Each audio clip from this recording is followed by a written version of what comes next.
Assalamualaikum warahmatullahi wabarakatuh. Selamat pagi semuanya. Waalaikumsalam warahmatullahi wabarakatuh. Selamat pagi, Pak. Baik ya, di pagi hari ini kita lanjutkan materi kita ya. Materi kita sehari ini berhubungan dengan software requirement yang tentunya ini merupakan apa namanya dasar ya nanti kalau kalian pas waktu bikin tugas buat UTS ya. Jadi nanti UTS-nya sebetulnya yang dijelaskan di hari ini gitu ya, apa saja yang akan dibuat itu ada penjelasannya di hari ini. Nah, nanti setelah selesai pemaparan materi, saya akan bahas topik-topik yang sudah masuk supaya lebih tertib saja ya. Kalau misalnya ada yang mirip-mirip mungkin harus diganti. Lalu kalau misalnya ada yang ambigu, yang nggak jelas, mungkin lebih diperjelas ya. Karena saya lihat judul-judulnya juga masih ada yang ngambang-ngambang, nggak penjelasannya mungkin belum ngerti apa yang harus dilakukan ya. Nggak apa-apa, hari ini kita akan bahas itu semua supaya nanti ketika pembuatan tugas nanti ya, yang tugas untuk UTS itu lancar ya pembuatannya, tidak mengalami kendala. Oke, saya mungkin masuk dulu ke materi ya. Bentar, saya share dulu.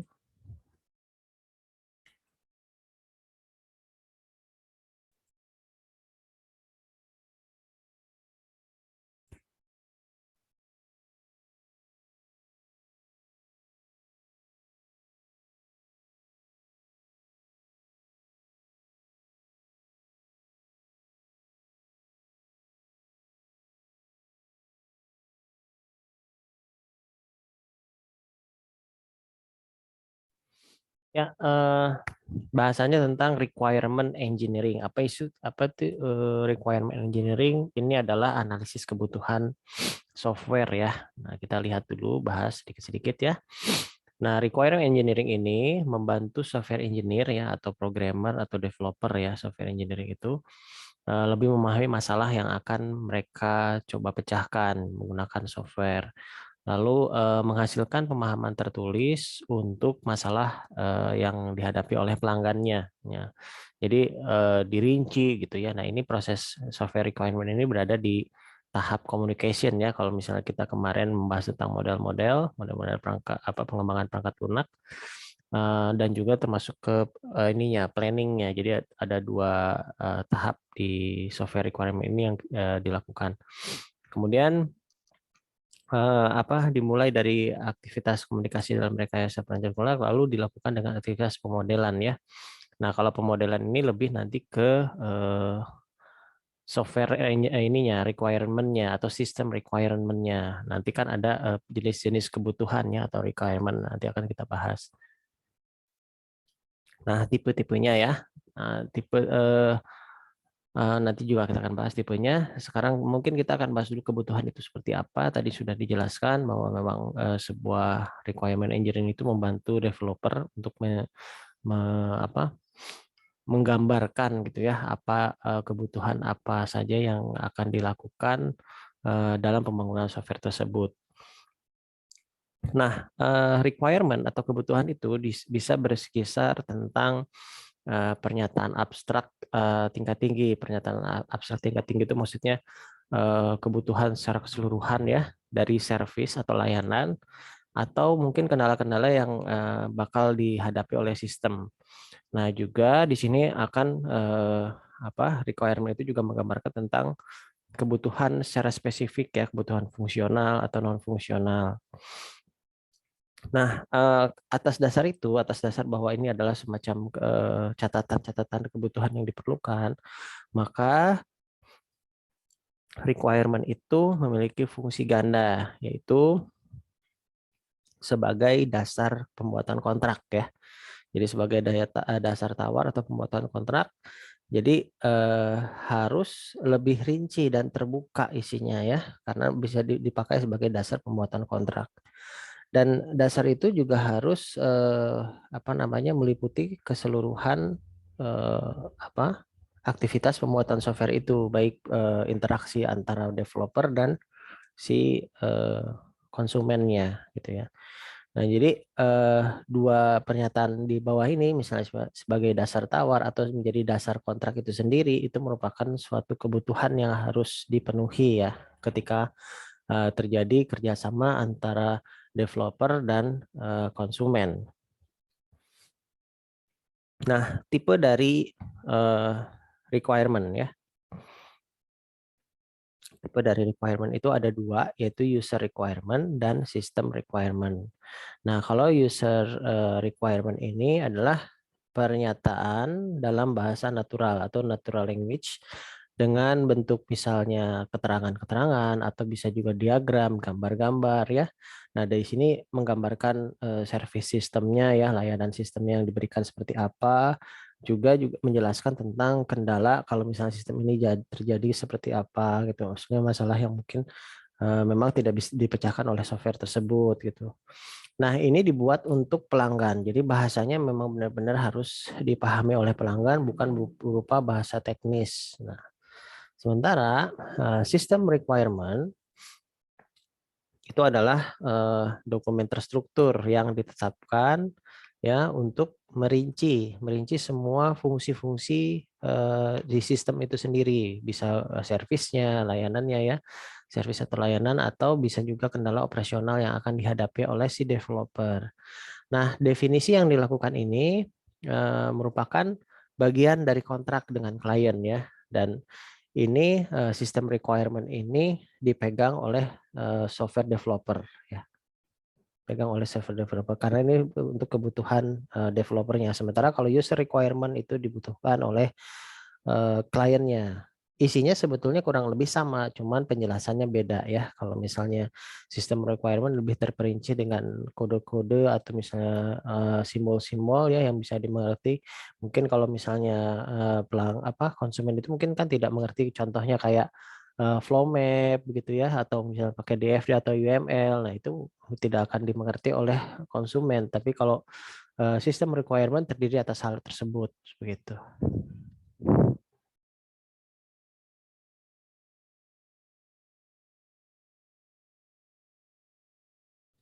Ya, di sini bisa kita simpulkan ya perbedaan user dan system requirement. Bila user requirement dari sisi ininya kedetailan informasinya itu tidak terlalu detail, lebih menggunakan bahasa umum. Tapi sistem requirement itu lebih detail. Dia akan membahas step by step-nya, semua fungsi-fungsinya, programnya, dan sebagainya. Sementara kalau user requirement lebih ke fungsinya ini buat apa begitu ya. Tapi pembahasan secara detail, cara itunya tidak dijelaskan. Itu lebih di sistem requirement. Lalu target penggunanya untuk user requirement, pengguna sistem tidak mempunyai pengetahuan teknis ya yang detail. Lalu kalau developer terkadang customer ingin tahu juga ya, kalau misalnya dari sistem requirement itu targetnya adalah developer, tapi kadang-kadang customer juga pengen tahu ya. Biasanya kalau customernya memang mengerti tentang software engineering ya, biasanya mereka eh, ingin tahu juga. Cuma biasanya ini tergantung developernya, ada yang memberikan, ada yang tidak juga gitu ya, karena itu sebetulnya masuk ke dalam ranah internal dari si developer tersebut begitu. Nah, bentuknya seperti apa? Kalau user requirement biasanya berbentuk bahasa natural dalam bentuk diagram sederhana ya, tentang service system tersebut. Sementara kalau sistem requirement itu menggunakan model sistem ya, model sistem yang saya sampaikan kemarin itu bukan pemodelan yang kemarin ya, misalnya itu sih tahapan-tahapannya. Jadi model sistem itu seperti UML-nya seperti apa begitu ya, terus tahap-tahap planningnya juga seperti apa. Jadi lebih ke hal-hal teknis yang dipahami oleh si developer itu sendiri. Contoh ya, contoh user dan sistem requirement. User requirement bisa melakukan operasi dasar pengolahan data buku perpustakaan. Misalnya ini contoh untuk yang user ya. Sistem bisa melakukan operasi dasar pengolahan data buku yang ada di perpustakaan. Nah, misalnya ini kalau untuk sistem perpustakaan. Tapi kalau di sistem requirement, dia lebih detail. Nah, sistem bisa melayani proses penambahan data buku yang diinput oleh pengguna. Terus ini contohnya ya. Terus yang kedua, misalnya sistem bisa melayani pengeditan data, sistem bisa melayani hapus data. Nah, jadi terlihat beda ya kalau di user requirement itu lebih umum. Jadi bisa langsung aja pengolahan data gitu. Pengolahan data itu terdiri dari input, update, delete. Sementara kalau di sistem requirement itu dijelaskan, dia bisa proses input, bisa proses delete ya, bisa proses edit seperti itu. Nah, user requirement di sini harus menggambarkan kebutuhan fungsional dan non fungsional. Nanti kita bahas apa itu kebutuhan fungsional dan non fungsional. Sehingga bisa dimengerti oleh pengguna sistem ya, tidak yang tidak memiliki pengetahuan teknis. Lalu ada user requirement juga didefinisikan menggunakan bahasa natural atau artinya bahasa umum yang bisa dimengerti ya. Bisa juga dijelaskan menggunakan tabel atau diagram sehingga bisa dimengerti oleh semua orang yang membacanya gitu ya. Nah, seperti itu. Tapi juga memang ada beberapa permasalahan ketika kita membuat user requirement seperti kadang-kadang kurang jelas juga ya karena memang sulit membuat sesuatu hal hal yang detail dengan bahasa yang sederhana gitu ya. Nah, memang kadang-kadang ada kurang jelasan. Nah, makanya diperlukan sebuah komunikasi antara developer dan penggunanya ya dan konsumennya untuk memperjelas yang tidak dimengerti tersebut. Lalu ada juga bisa terjadi requirement confusion atau kebingungan menentukan kebutuhan. Nah, biasanya ada kebutuhan fungsional dan non fungsional cenderung campur aduk ya. Jadi kalau menggunakan bahasa natural language itu kadang-kadang tercampur mana fungsional, mana kebutuhan non fungsional. Nah, di sini juga requirement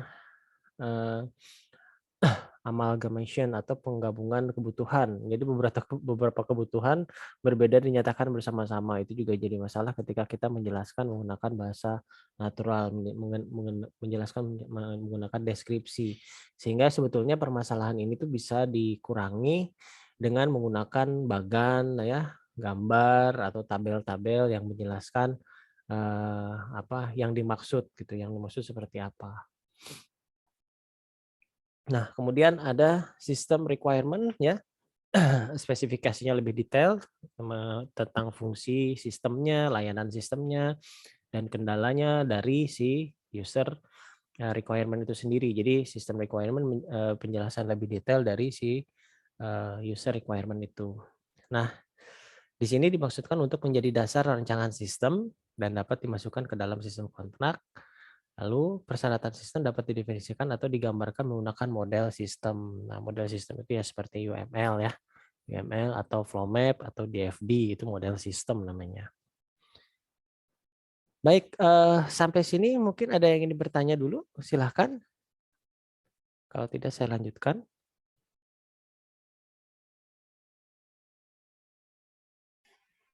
Pak izin tanya Pak. Baik, silahkan Rahman ya. Iya Pak. Oke.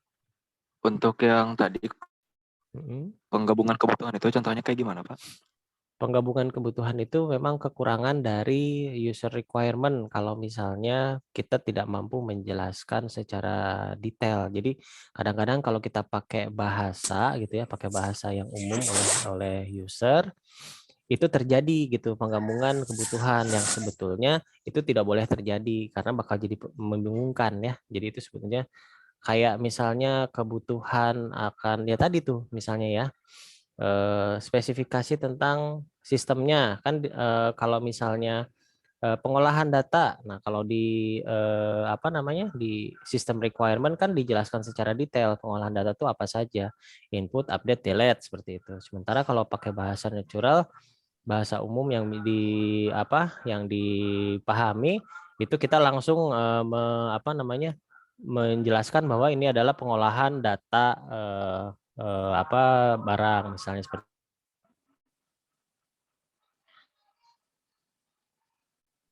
Ya, mungkin seperti itu ya penjelasannya. Ya Pak, paham Pak. Ya, jadi memang itu kendala sebetulnya. Jadi si penggabungan itu termasuk ke dalam kendala. Nah, makanya biasanya harus ada komunikasi yang baik antara konsumen dan si developernya. Baik, ada lagi yang mau bertanya?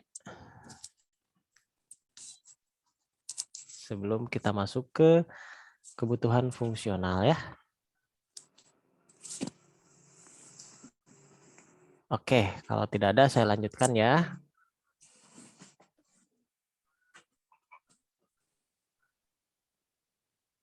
Bentar. Ya, saya lanjutkan ke fungsional ya, fungsional dan non-functional requirement.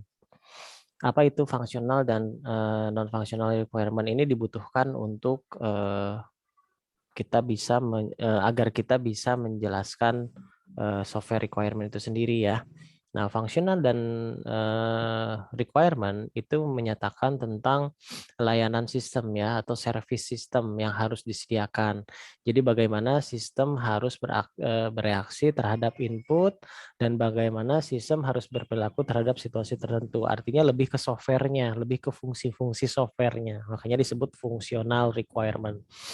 Nah, sementara kalau non-functional requirement itu adalah batasan servisnya atau batasan layanan untuk fungsi yang ditawarkan oleh sistem seperti waktu ya, kendala waktu, terus kendala tentang proses di apa namanya di sekitar sistem tersebut, di sekitar software tersebut, atau di kebutuhan yang ada di sekitar kebutuhan selain dari fungsi-fungsi softwarenya, seperti kebutuhan pendukung, misalnya komputernya RAM-nya berapa, seperti itu ya, seperti prosesornya, terus apakah ini dijalankan di Android gitu ya, dan misalnya ini digunakan oleh user siapa saja. Jadi hal-hal yang tidak berhubungan dengan fungsi si software itu sendiri, itu masuknya ke non-functional requirement. Nah, sehingga di non-functional requirement itu juga akan menjelaskan tentang domain requirement atau di mana software itu bisa berdiri ya, arsitekturnya seperti apa. Dari di sini karakteristik domainnya akan seperti apa, misalnya apakah menggunakan basis web atau misalnya hanya apa namanya software komputer biasa tidak menggunakan web atau misalnya Android dan sebagainya. Nah, seperti itu ya. Nah, sekarang kita lebih jelaskan lagi functional requirement. Tadi saya jelaskan menggambarkan fungsional atau layanan sistem ya atau service system. Tergantung dari softwarenya, tergantung dari perangkat lunaknya apa yang pengguna harapkan dan jenis sistem yang dimana perangkat lunak digunakan. Artinya ini software mau bisa seperti apa gitu, fungsinya apa saja.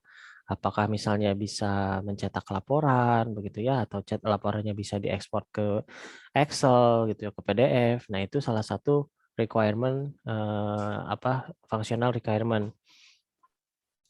Nah, di sini kebutuhan fungsional pengguna mungkin pernyataan tingkat tinggi dari apa sistem yang harus dilakukan, tetapi persyaratan fungsional sistem harus menjelaskan layanan sistem secara rinci juga. Jadi di sini functional requirement juga tuh harus menjelaskan si fungsi-fungsinya. Misalnya tombol update ini buat apa, tombol login ini buat apa. Nah, itu harus ada penjelasannya ya, seperti itu. Ya, itu untuk fungsional. Nah, sekarang contoh ya, contoh functional requirement seperti apa? Misalnya begini. Ini dalam sebuah sistem sebuah aplikasi transaksi peminjaman misalnya. Misalnya sistem dapat melakukan transaksi pinjaman. Terus bisa kita lihat di sini sistem dapat melakukan jumlah buku yang dipinjam. Ini contoh dari sistem perpustakaan ya. Lalu sistem dapat menampilkan tanggal kembali secara otomatis, mengetahui apakah buku yang dipinjam sudah dikembalikan atau belum.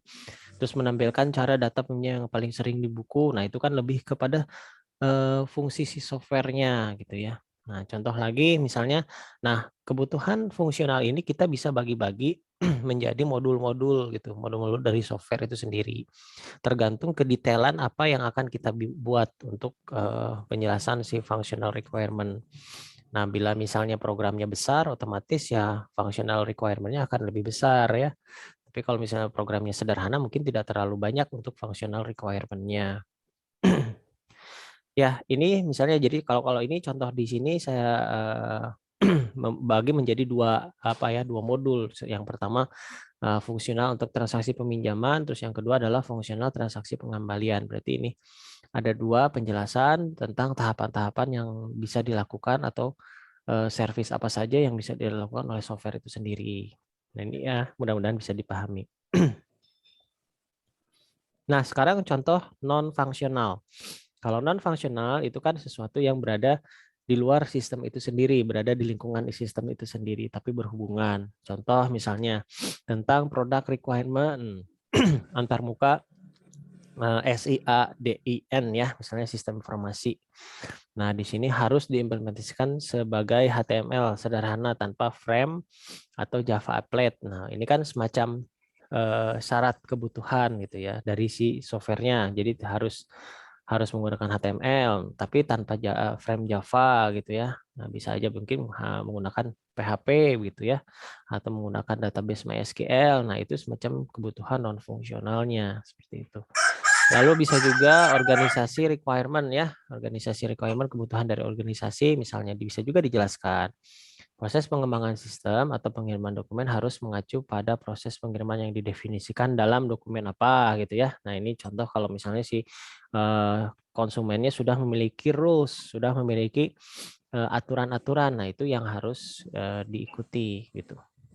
Atau juga bisa menjelaskan tentang external requirement. Nah, di sini dicontohkan sistem tidak akan mengungkapkan informasi pribadi atau apapun tentang pelanggan selain dari nama dan nomor referensi yang mereka kepada operator sistem. Nah, ini sebagai semacam catatan ya yang terjadi kalau misalnya ya istilahnya catatan-catatan yang berada di luar fungsi software itu sendiri begitu. Baik, sampai sini ada yang ditanyakan tentang fungsional dan non-fungsional? Apakah cukup jelas? Silahkan. Pak, yang tadi izin tanya Pak, yang di Silakan. produk engineer kan yang apa sih? Yang si Adin harus menggunakan HTML itu udah ketentuan, udah apa ya, udah paten atau gimana Pak? Ya, ini kan contoh ya. Kalau yang ini tuh contohnya artinya product requirement yang disepakati antara konsumen dan developer. Jadi bisa aja tidak HTML gitu ya. Seperti itu. Jadi softwarenya misalnya dari konsumennya saya ingin berbasis web gitu ya, berbasis web tapi basis webnya harus bukan Java. Nah bisa seperti itu. Ini contohnya lah kayak gitu.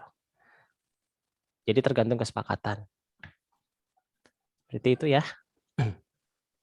Iya Pak, siapa? Oke, ada lagi yang lain yang ingin bertanya? Oke, kalau tidak ada saya lanjutkan ya.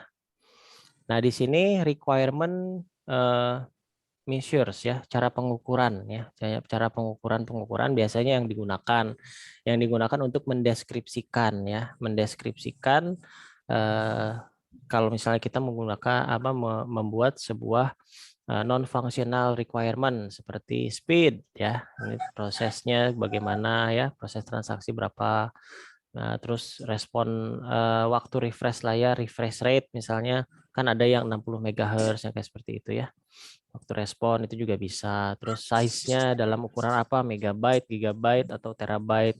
Terus jumlah chipnya, terus ease of use. Nah, ini sih sebetulnya contoh-contoh ya, contoh-contoh yang berhubungan dengan pembuatan sistem requirement atau bukan sistem requirement atau ini apa namanya non-functional requirement ya yang digunakan untuk non-functional. Berbeda dengan yang fungsional ya. Kalau fungsional kan lebih ke softwarenya seperti itu. Nah ini sebetulnya bukan acuan baku tapi sebagai salah satu contoh acuan pembuatan acuan lah ya supaya apa namanya pembuatannya bisa dipahami ya seperti itu. Nah, oke, ada yang mau bertelur tuh siapa ya? Saya mute dulu ya. Ya. Baik, requirement interaksi ya, interaction requirement interaction di sini menjelaskan konflik antar kebutuhan non fungsional yang berbeda yang umum dalam sistem yang kompleks ya. Contohnya pada ini saya kasih contoh misalnya ini terjadi ketika kita menjelaskan kebutuhan non fungsional yang sangat detail. Biasanya memang memiliki kendala ya karena kebutuhan non fungsional itu sangat luas biasanya. Makanya harus ada batasan penjelasan dari sistem itu sendiri supaya tidak terlalu meluas.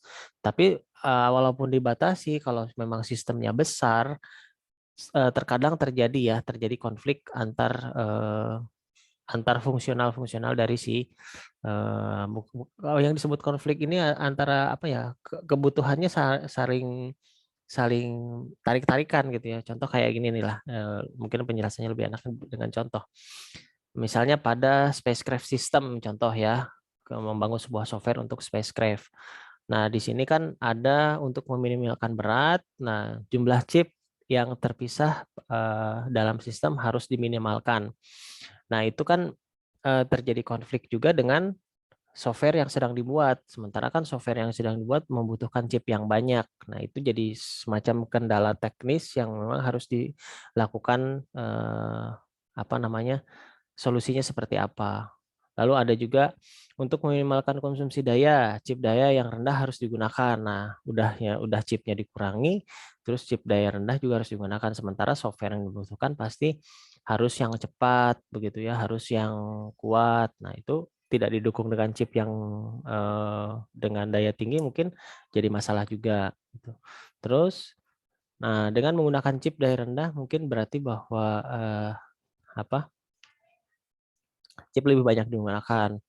Nah, di sini harus ada prioritas ya, mana yang merupakan kebutuhan yang paling penting. Apakah memperbanyak chip yang ringan tapi dayanya ya ringan, tapi kan itu akan bertolak belakang dengan beratnya. Nah, sehingga kalau misalnya ini terjadi, nah ini mau nggak mau harus terjadi riset ya. Riset bagusnya kayak gimana gitu ya. Terus terjadi juga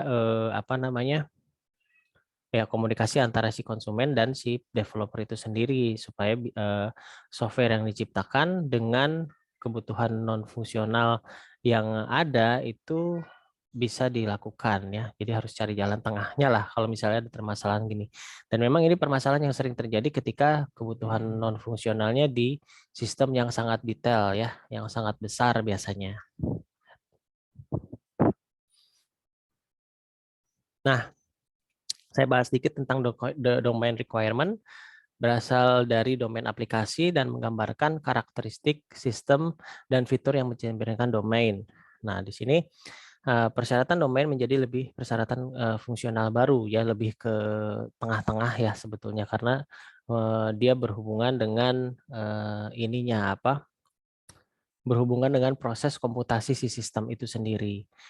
Nah, apabila persyaratan domain tidak memuaskan, sistem mungkin tidak bisa dijalankan. Nah, persyaratan yang disebut domain requirement itu tempat si sistem itu berada, atau hardware-nya ya, hardware-nya tempat sistem itu berada.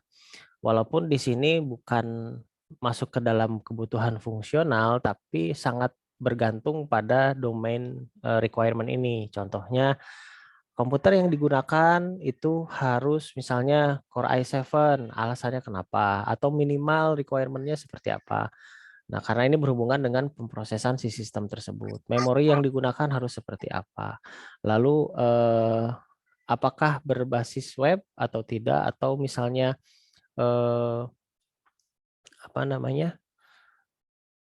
network, kecepatan tentang di jaringannya seperti apa, networknya seperti apa. Nah, jadi hal-hal yang berhubungan di mana si sistem itu bisa berdiri. Hard disknya harus berapa kapasitas yang digunakan, gitu ya. Jadi lebih ke hardware atau lebih ke lingkungan si software itu sendiri. Makanya disebut sebagai domain requirement ya. Nah, kalau yang tadi yang non fungsional itu kan selain itu gitu ya. Makanya di sini sebutnya domain requirement itu di tengah-tengah ya antara non fungsional atau bukan tengah-tengah sih, maksudnya lebih ke non fungsional karena dia tidak menjelaskan fungsi si sistem tapi sangat apa ya, berpengaruh kalau si domain requirement-nya tidak bisa dijelaskan secara rinci, mungkin bisa berpengaruh kepada si fungsi apa requirement fungsionalnya tersebut ya. Nah, seperti itu. Nah, di sini ada beberapa masalah ketika kita membuat domain requirement ya, seperti understandability, artinya bahasa-bahasa pada penjelasan tentang domain aplikasi itu kadang-kadang lebih ke bahasa-bahasa komputer ya, sehingga sifatnya biasanya lebih lebih spesifik gitu, lebih spesifik.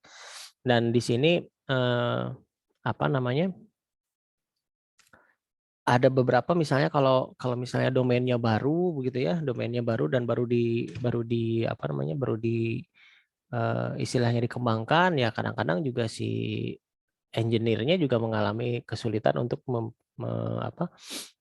memahami yang dimaksud itu seperti apa. Kadang-kadang itu juga terjadi. Makanya diperlukan komunikasi yang baik ya antara si konsumen dan si developer itu sendiri. Nah, oke, sekarang di sini implicity ya, domain spesialis memahami area yang baik sehingga tidak membuat persyaratan yang eksplisit ya. Kadang-kadang yaitu dia karena menggunakan bahasa-bahasa komputer, kadang-kadang penjelasannya secara implisit ya, tidak secara eksplisit secara detail. Makanya biasanya ada semacam tidak mengertian dari istilah-istilah yang baru biasanya. Tapi itu terjadi kalau misalnya ada sesuatu domain-domain yang baru. Tapi kalau sudah domainnya yang umum sih ini tidak terjadi ya. Ini tidak terjadi. Seperti kalau misalnya berbasis web atau berbasis mobile, itu saya rasa udah bukan lagi suatu hal yang tidak dimengerti oleh masyarakat umum. Jadi memang harus ke yang lebih apa namanya, lebih hal yang baru lah ya kalau ini terjadi gitu. Nah, di sini ada requirement completeness dan konsistensi. Ini juga yang menjadi masalah ketika kita membangun sebuah software requirement. Nah, intinya kalau kalau kita sedang membangun sebuah software requirement, baik itu user requirement atau system requirement, harus lengkap ya, harus lengkap menjelaskan semua kebutuhan dari sistem, baik fungsional atau non fungsional, dan harus konsisten. Artinya konsisten ini menggunakan istilah yang sama dari awal sampai akhir. Contoh misalnya konsistensi itu seperti ini. Nah, kita menggunakan kata-kata misalnya tabel user gitu ya misalnya. Nah, tabel user mengirimkan data tentang data user misalnya. Nanti di halaman berikutnya di beberapa lagi tulisan tentang tabel user itu misalnya diganti dengan T user. Nah, itu sudah tidak disebut konsisten walaupun mungkin maksudnya sama, itu adalah tabel user. Nah, di sini sudah melanggar konsistensi sehingga si konsistensi itu harus sama ketika di awal ditulisnya tabel user, berarti nanti sampai akhir, dari awal sampai akhir itu harus tulisannya tabel user. Kalau di awalnya udah T user, berarti kesananya harus T user supaya tidak menjadi kebingungan bagi yang membacanya, baik si user, baik si sistem analis ya, kalau misalnya nggak konsisten. Nah, ini juga sering terjadi ya ketika pembuatan laporan KP atau skripsi. Nah, itu banyak tidak konsistennya ketika menggambarkan di flow map ya. Di sini menjelaskan tentang yaitu contohnya tabel sih ya, yang paling sering itu tabel.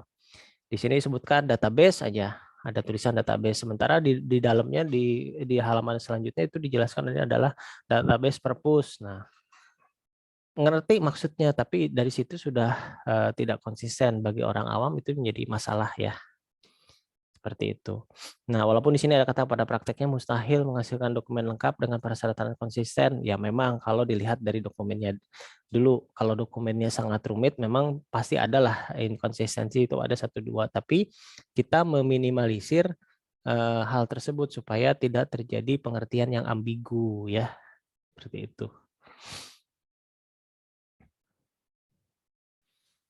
Requirement imprecision, jadi maksudnya kalau penjelasan tentang kebutuhan itu tidak jelas, yaitu tadi saya sudah singgung ada kebutuhan yang ambigu yang tidak bisa ditafsirkan oleh developer dan pengguna, terus ada istilah appropriate viewers ya, pemirsa yang tepat, maksudnya interpretasi pengguna dan developer itu kadang-kadang berbeda. Saya kasih contoh seperti ini ya. Nah, ini dari gambar yang pertama nih, how customer explain ya. Customer menjelaskannya kayak begini gitu ya. Nah, gambar yang di atas ya, gambar yang nomor 1 paling atas gitu.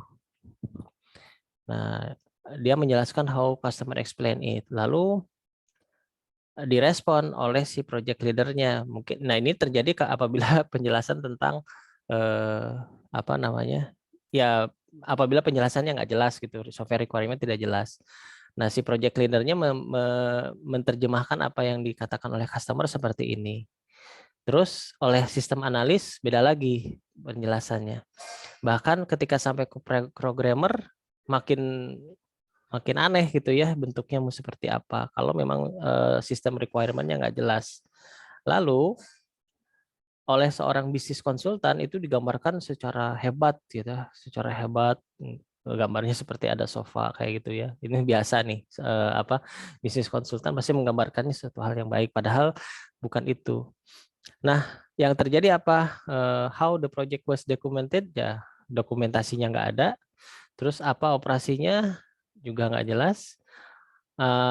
How customer how the customer was built, maksudnya biaya yang dikeluarkan oleh customer pasti besar gitu ya. Lalu how it was support, dari supportnya seperti apa gitu ya. Nah, dan yang sebetulnya customer butuhkan adalah gambar yang terakhir. Padahal butuhnya hanya seperti ini, tapi karena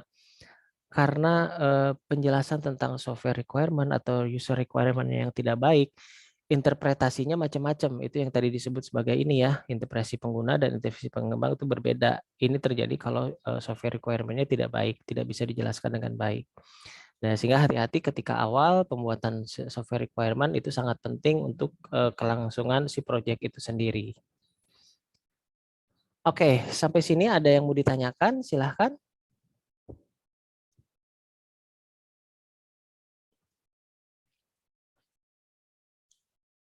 Tentang software requirement. Ya, intinya sih sebetulnya software requirement itu diperlukan harus jelas, detail ya, tidak ada hal-hal ambigu, dan tentunya ada aturan yang jelas. Penulisannya seperti apa, formatnya seperti apa. Jadi kita harus ada guidelines for writing requirement. Ya, acuan lah ya. Nah, di sini kita harus buat format. Jadi buat format yang disepakati. Tidak ada format baku sebetulnya ya. Tidak ada format baku seperti apa. Karena software requirement itu bisa bentuknya seperti apa saja. Bentuknya ya, bisa maksudnya formatnya bisa apa saja.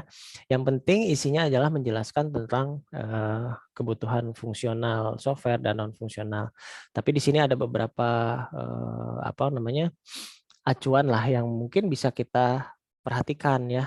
Misalnya ada format standar, menciptakan format standar gitu ya. Nah, ini biasanya dilakukan oleh seorang developer yang besar atau mengacu pada format-format yang umum digunakan gitu ya.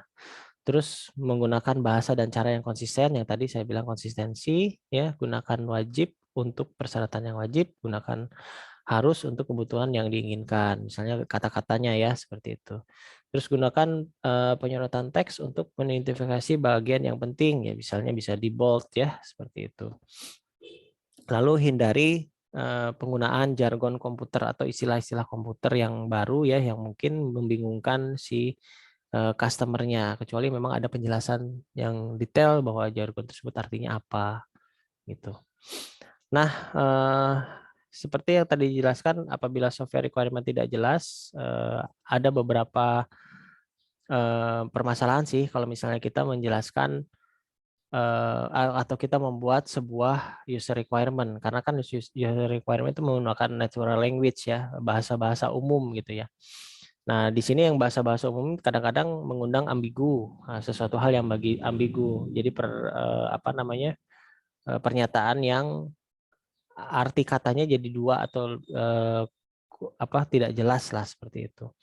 Terus over flexibility, hal yang dapat dikatakan dalam sebuah cara yang berbeda dengan spesifikasi yang berbeda. Jadi memang penggunaan bahasa umum itu memang bisa disebut susah-susah gampang karena kita harus menyederhanakan sesuatu hal yang rumit ya. Suatu hal yang rumit menurut analis atau sistem programmer gitu ya, sistem analis atau programmer ke dalam bahasa yang lebih umum.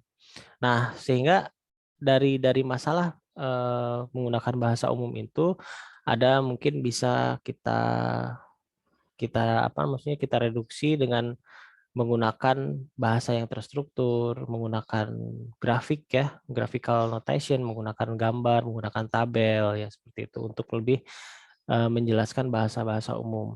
Dan ini memang bisa terlihat skill ini bisa kita lakukan kalau memang kita praktekkan ya seperti itu. Ya, kita lanjutkan ke requirement dokumen. Nah, requirement dokumen ini, dokumen persyaratan adalah persyaratan resmi dari apa yang dibutuhkan oleh para pengembang, harus mencakup baik definisi kebutuhan pengguna dan spesifikasi pada sistem. Jadi dokumennya ya. Hal ini bukan dokumen desain, sejauh mungkin harus berisikan apa yang harus sistem lakukan dan cara melakukannya. Jadi lebih ke dokumentasinya ya, dokumentasinya seperti itu. Ya, ini ada lagi tentang user of requirement document. Nah, di setiap bagian-bagian idealnya memang ada dokumentasinya seperti di sistem customer ada spesifikasi tentang sistemnya karena berbeda si dokumen-dokumen tersebut. Dokumennya ada dokumen yang ada untuk manager, dokumen untuk sistem engineer, dokumen untuk sistem test ya dan sistem maintenance itu berbeda-beda. Idealnya seperti ini kalau misalnya di sebuah perusahaan besar, perusahaan software besar itu mereka pasti harus memiliki dokumentasi. Nah, dokumentasinya tentunya sesuai dengan bidangnya ya. Nah, seperti itu. Ya, kita lihat lagi misalnya IEEE requirement standar. Bisa juga kita pakai standar yang digunakan oleh IEEE ya. Nah, ini juga mendefinisikan struktur umum untuk dokumen yang harus dipakai. Nah, biasanya ada terdiri dari pengantarnya apa, terus gambaran umumnya apa, persyaratan tertentu, lampiran dan indeks. Paling tidak terdiri dari ini ya. Jadi si dokumen yang software requirement itu paling tidak terdiri dari 5 hal tersebut. Ada pengantarnya, gambaran umumnya, persyaratannya seperti apa, lampiran dan indeks. Seperti itu. Ya, kita bisa buat seperti ini ya untuk mendetailkan. Misalnya ada kata pengantar ya, terus ada introduction, pendahuluan, terus ada daftar kata-kata yang akan digunakan ya, misalnya istilah-istilah, daftar istilah lah, glossary itu daftar istilah. Nah, langsung setelah ada kata pengantar, ada pendahuluan, daftar kata, dan di sini langsung masuk ke user requirement definisi ya, definitionnya seperti apa, kebutuhan penggunanya mau seperti apa. Lalu menjelaskan juga tentang arsitektur sistemnya seperti apa, dan sistem requirement spesifikasinya seperti apa. Nah, modelnya mau pakai apa ya, modelnya masih menggunakan apa, dan sistem evolutionnya maksudnya nanti pengembangan selanjutnya seperti apa, dan terakhir adalah lampiran-lampiran ya. Nah, indeks ini sebetulnya sesuatu yang seperti kalau kalau di Word itu kayak searching-nya lah, kata-kata yang di search ya seperti itu. Oke, ya sampai sini sebetulnya sudah selesai ya materi kita. Intinya sebagai software developer kita harus pandai-pandai membuat sebuah software requirement. Nah, sehingga software requirement ini menjadi sangat penting ketika kita mau membangun sebuah software gitu. Nah, kalau implementasinya di kampus kita, software requirement itu sudah include ya, berada di laporan yang kita buat. Misalnya kalau kita nanti melakukan kerja praktek, kita membuat laporan kerja praktek. Nah, di situ juga harus menggambarkan si laporan tersebut, ada yang menggambarkan tentang si software requirement-nya. Nah, bentuknya seperti yang tadi ya, ada ya kata pengantar jelas ya, pasti ada kata pengantarnya. Pendahuluannya berarti lebih menjelaskan tentang latar belakangnya seperti apa begitu ya. Seperti itu.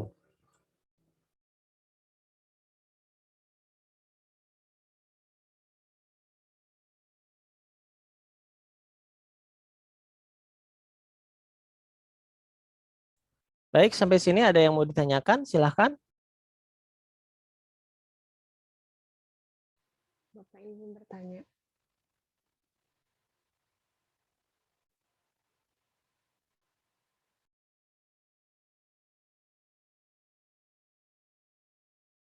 Apakah materinya cukup jelas untuk software requirement? Pak izin bertanya. Silahkan dari Sarah. Kan tadi ada format standar ya, Pak, yang di GUIL jelas for writing requirement. Nah, format standarnya itu biasanya bentuknya kayak gimana, Pak?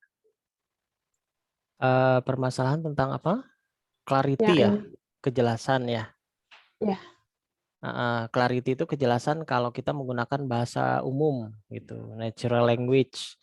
Nah, itu penjelasan yang apa ya? Sebentar ya.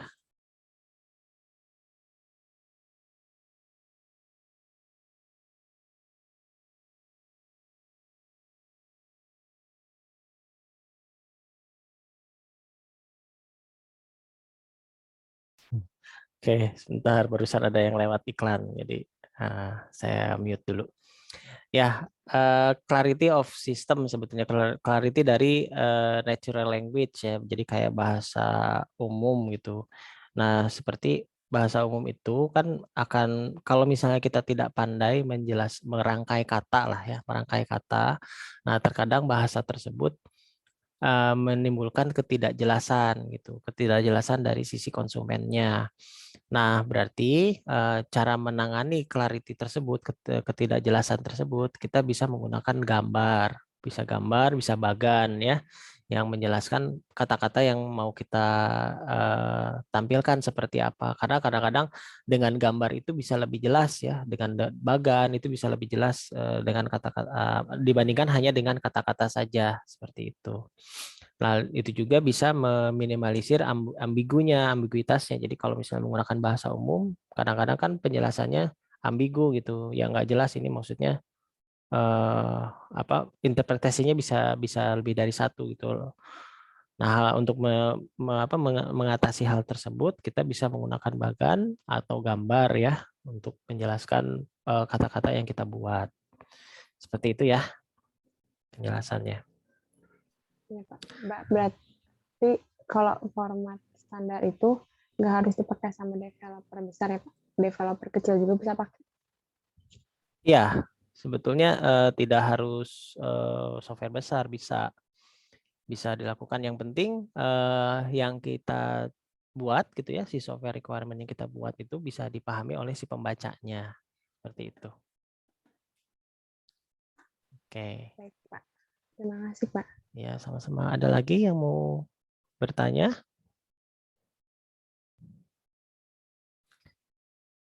Baik, kalau tidak ada lagi yang bertanya, saya akan jelaskan tugas nanti untuk UTS ya. Ini kan sudah pertemuan 5, 6, 7, 2 minggu saya rasa cukup ya, itu untuk melakukan sebuah dokumen ini software requirement. Jadi tuh UTS-nya adalah nanti saya buat deskripsi juga di Google Classroom ya. Ini berupa apa namanya? Tugas kelompok ya, tugas yang dilakukan oleh kelompok. Nah, di sini buat software requirement ya, software requirement. Di samping juga nanti kan kita akan bahas tentang apa ya, sebentar. Setelah software requirement ini kita bahas tentang use case kalau nggak salah.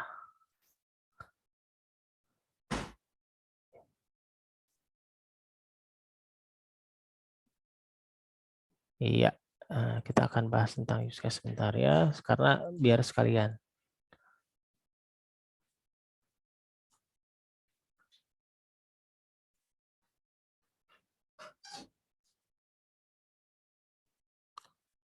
Nah, oke. Nah, UTS-nya, nah di sini ya, UTS-nya adalah akan membuat sebuah dokumen yang terdiri dari isi dari dokumen itu adalah sebuah software requirement. Jadi kebutuhan tentang software itu seperti apa.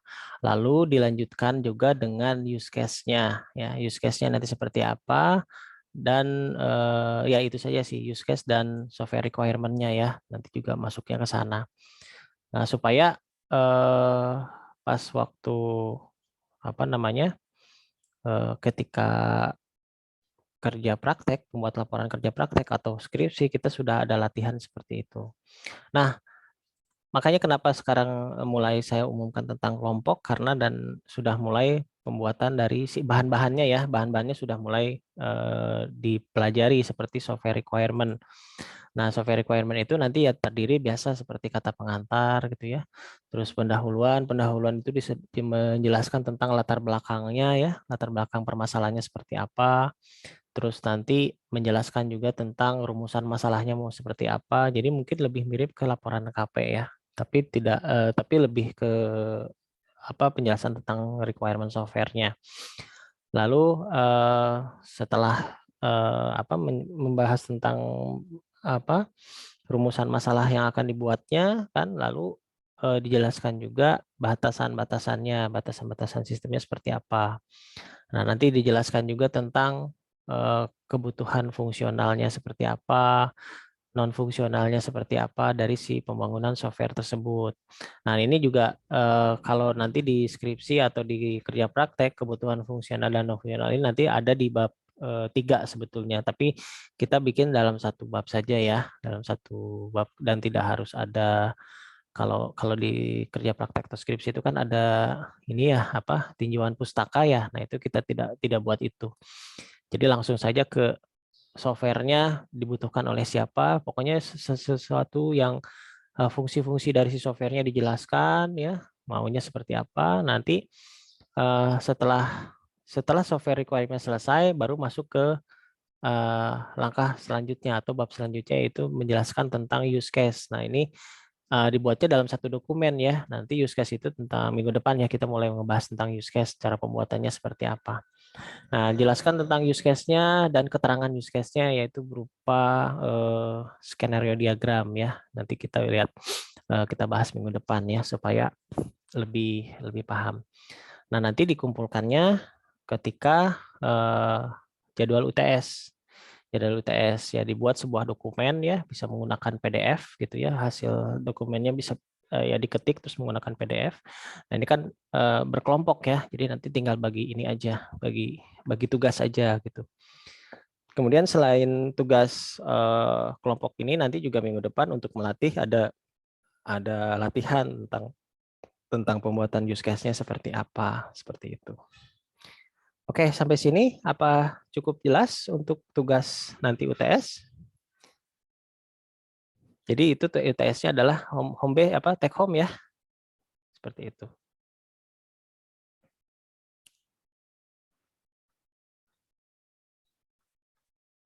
Ya, cukup jelas? Ada yang tanyakan? Sebelum kita bahas satu-satu tentang topiknya ya, karena kalau saya lihat di sini juga ada beberapa yang mirip-mirip lah.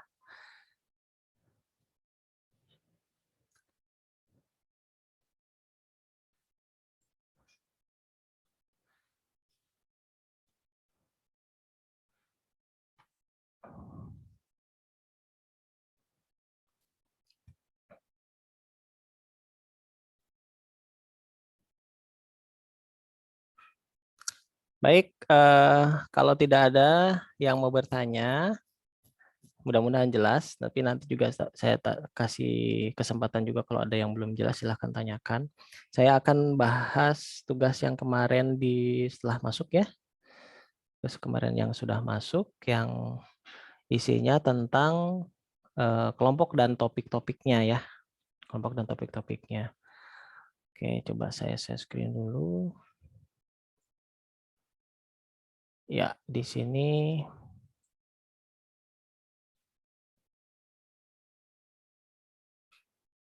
ya, oke. Di sini ada, saya ngambil dari yang urutan paling atas nih ya. Kalau ini tidak ada ya, Ahmad Mulyan tidak ada. Dari Aziz ini dengan siapa kelompoknya? Caleb. Nah, ini juga ada data yang sudah masuk yang kemarin, berarti oke, ini adalah aplikasi apotek online ya. Nah, sebentar, ini pembahasannya mau berdasarkan ini atau berdasarkan yang kemarin di grup dibuat? Silakan. Ada masukan nggak urutannya? Karena nanti kan biasanya berurusan dengan oh saya yang duluan begitu ya. Itu gimana? Saya serahkan ke forum dulu nih.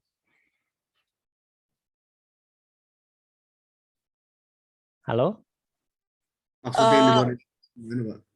Jadi maksudnya gini, misalnya nih, ini kan saya kalau saya urutkan di sini Iya. berdasarkan nama yang masuk ya, berdasarkan kalau nama yang masuk kan misalnya yang dari nama biasanya Ajis duluan nih. Kalau Ajis berarti sini adalah kelompok 9. Kelompok 9 dia sudah memilih apotek online. Oke, nanti ketika di bawah ketemu lagi yang mirip-mirip, nah itu harus ada salah satu yang dirubah. Iya, iya, iya, iya. Nah, jadi sehingga apakah mau berdasarkan kemarin kan juga nulis di WA ya, di grup WA tuh listnya. Nah, ini saya coba copy dulu nih yang terakhir. Oke. Nah, ini yang ada di list WA, saya pindahkan dulu ke sini ya. Nah, seperti ini. Terlihat kan? Ini kan yang awal kelompok 7 dulu nih.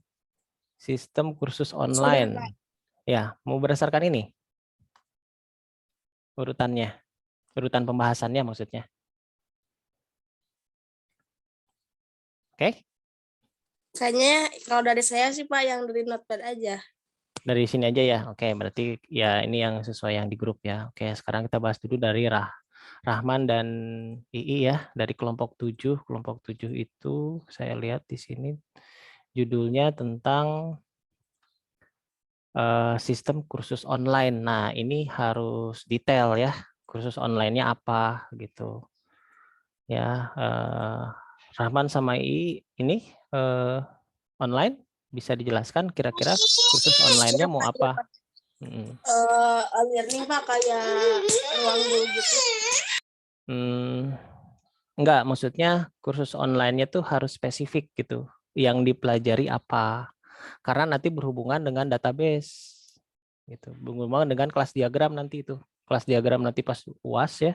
Kalau misalnya kursusnya tidak detail, katakanlah misalnya kursus online tentang atau e-learning tentang pembangunan sebuah pembuatan sebuah software atau misalnya kursus PHP misalnya gitu ya, kursus Code Igniter. Nanti kan ada bahasan-bahasannya seperti apa.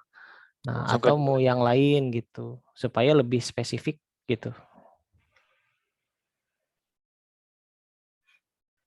Gimana? Oh, jadi langsung ke judul itunya, Pak. Iya, karena kan nanti ini kan kita pakai topik ini sampai akhir gitu, sampai ke UAS gitu ya. Supaya jelas gitu mau ngapain gitu ya. Apa aja yang bakal dibuat seperti itu. Mungkin ini Pak materinya tentang web developer full stack-nya, Pak. Oke, tentang web developer ya. Berarti materinya tentang itu ya. Ini kan kalau saya lihat Rahman di sini ya, sistem e-learning ya, kursus online. Nah, nanti dijelasin lagi di sini tentang sebentar, prototyping. Modelnya adalah prototyping. Oke. Di kelompok 7 Rahman dan ini ya Siti Nur Latifah, betul ya? Iya Pak Siti Nur Latifah. Ya, oke. Berarti di sini tentang sistem kursus online.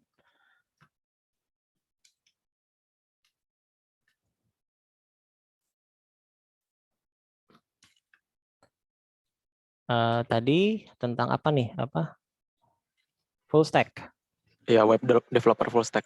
Oh, web developer, tentang web developer. Full stack.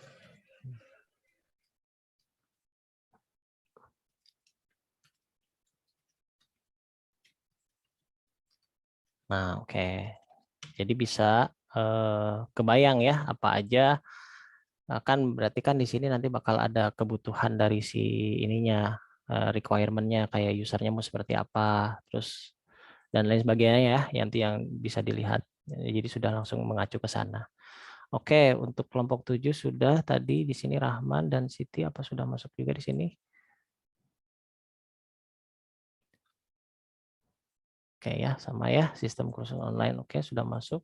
Ya, 2 orang ini sudah masuk. Selanjutnya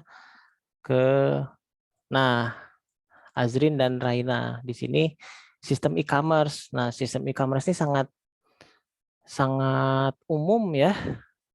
Kira-kira apa nih? Karena saya lihat juga di paling bawah nih Bima sama Ahmad sama, dia pakai sistem e-commerce juga. Yang satu toko baju, nah ini apa gitu? Oh, sepatu, Pak. Toko Sepatu, lebih ke sepatu sepatu. gitu. Toko sepatu. Iya, Baik, Pak. e-commerce-nya juga harus jelas. Maksudnya mau mengerti nggak e-commerce itu ada C2C, ada B2C, itu seperti itu. Apakah e-commerce-nya usernya bisa jualan, C2C itu kayak misalnya customer to customer ya, kayak seperti Tokopedia atau Shopee. Enggak, Pak. Nah, jadi business to customer. Kalau business to Iya, customer, jadi kayak dia lebih punya ke toko, udah itu dia brand sendiri gitu. punya toko, lalu dia begini. Oke, di sini toko sepatu ya. Iya, Pak. Nah, berarti kalau toko sepatu nanti kan berhubungan dengan database-nya, database tentang sepatu Iya. seperti apa gitu ya.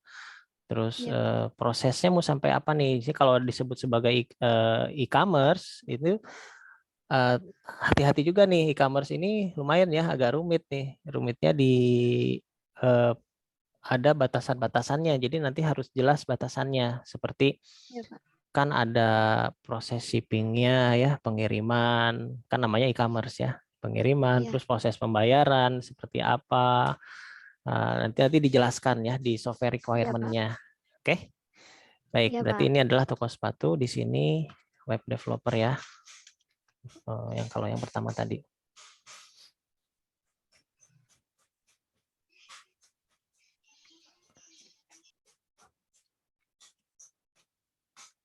Oke. Nah, sekarang untuk yang Nigel ya, Yohanes dan Nigel untuk kelompok 4. Di sini saya ambil dulu sistem e-commerce. Kelompok 10 tadi. Azrin dan Reina. Oke, toko sepatu. Sementara yang selanjutnya sistem penerimaan mahasiswa baru. Oke, sistem penerimaan mahasiswa baru itu jelas ya. Sepertinya tidak ada lagi yang mirip-mirip ya di bawah. Untuk Yohanes dan Nigel.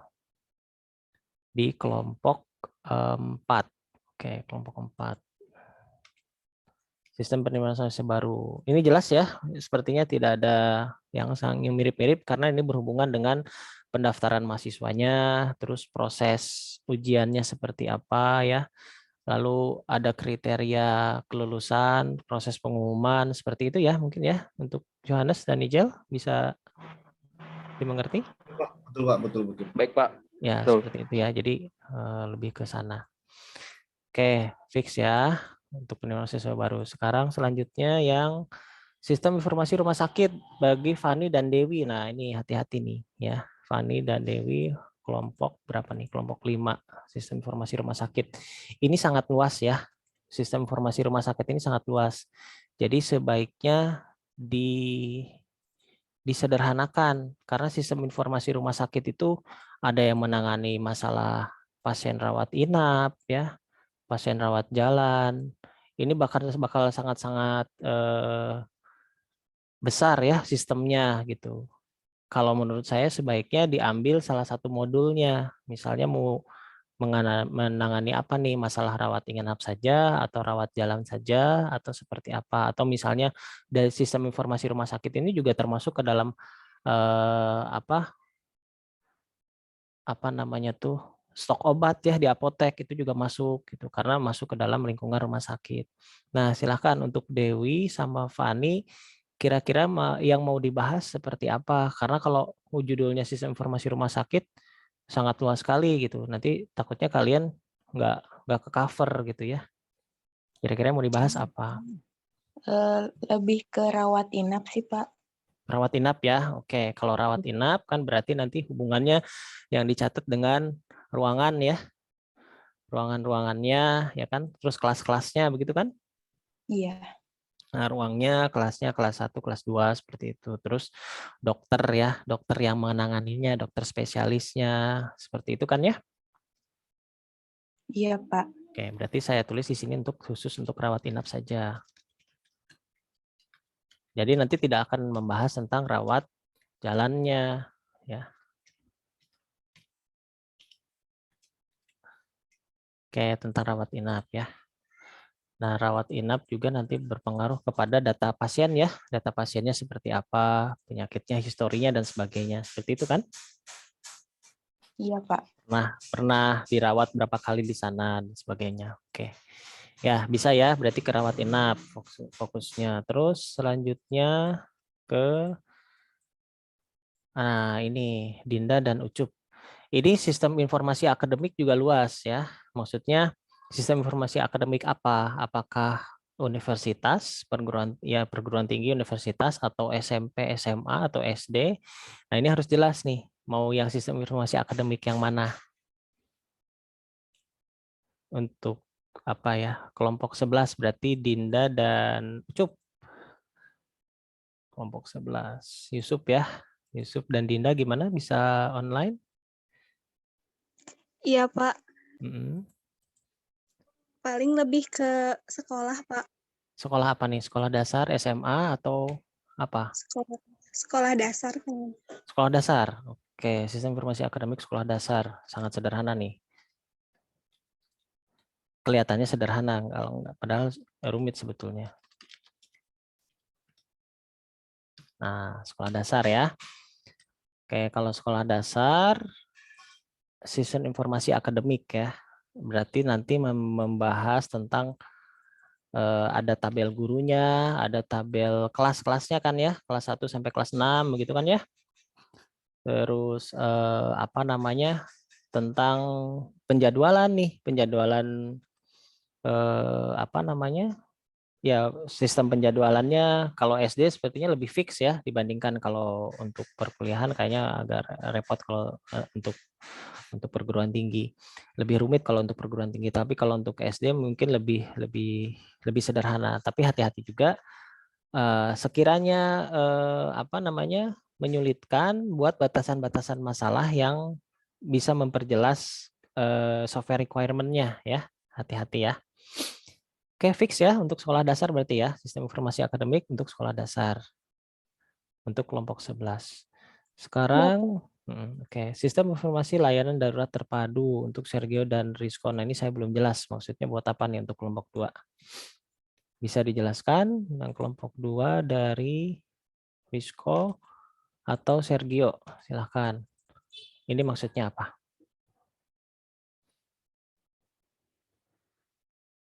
Adakah orangnya? Hadir, Pak. Iya, silakan. Ada Rizko. Silakan dijelaskan. Ini maksudnya sistem layanan darurat terpadu itu seperti apa? Itu jadi Pak, pelayanan darurat terpadu itu buat ngehubungin misalkan polisi atau damkar, ambulan, kayak gitu Pak. Oke. Ya, bisa lah ya. Berarti ketiga unsur itu ya.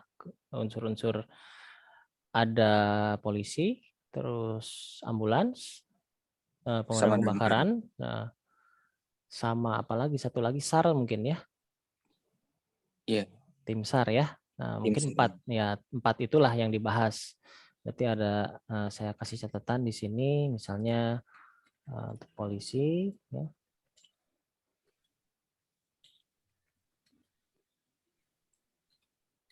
Ini di sini untuk ambulan.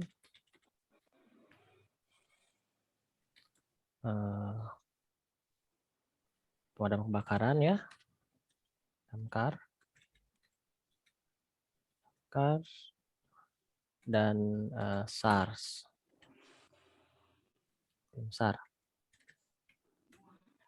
Oke, tim SAR.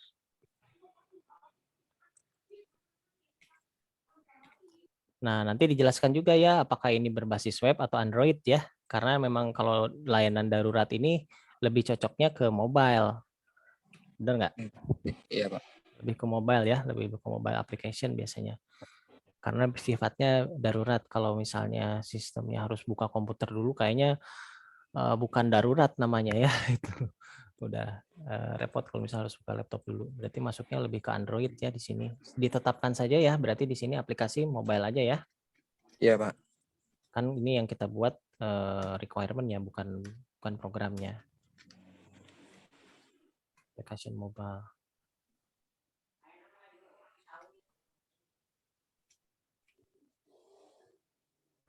Ya, oke. Sudah untuk kelompok 2. Sekarang kita ke kelompok.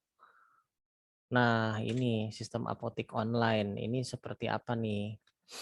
Sistem apotik online dari Ali dan Abdul. Berarti nanti ngebahas tentang obat-obatan. Ini sebetulnya mirip-mirip dengan include dengan yang di sana nih, dengan yang di rumah sakit ya. Cuman kalau rumah sakit tadi itu lebih ke rawat inapnya. Oke, sistem apotik online. Ini gimana prosesnya? Bisa digambarin dulu nggak prosesnya?